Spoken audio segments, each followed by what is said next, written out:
Katika Sahih al-Bukhari asema sallallahu alayhi wasallam, rahimallahu rajulan samhan idha ba'a wa idha ishtara wa idha iqtada. Mambo matatu.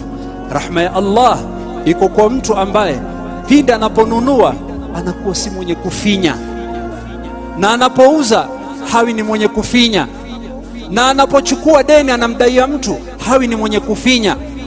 Rahma ya Allah iko kwa hawa. Hasa utukufu wa Islam, unaponunua kitu usimfinye mle mtu ambaye, kama una uwezo msupport, hasatan watu ambao ni madhaifu. Waona mtu amesimama barabarani ni hoka, wewe uko ndani ya gari na AC, amesimama kwa jua, hataki kuenda kuiba, wewe ukaona labda ni kitu ya kuweka simu, ukataka ukashukisha kioo, akakwambia ni 500, akwambia kama si 300 mimi sichukui. Waina rahma. Walioleta Uislamu Kenya na East Africa walikuwa ni wafanyi biashara, kwa sababu ya muamala wao nzuri na huruma na uaminifu na rahma waliokuwa nao.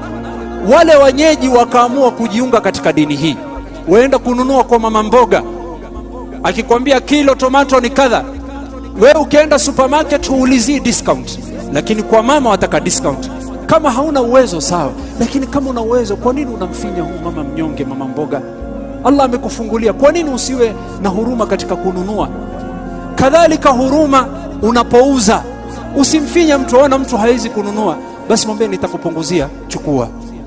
Hii ni rahma.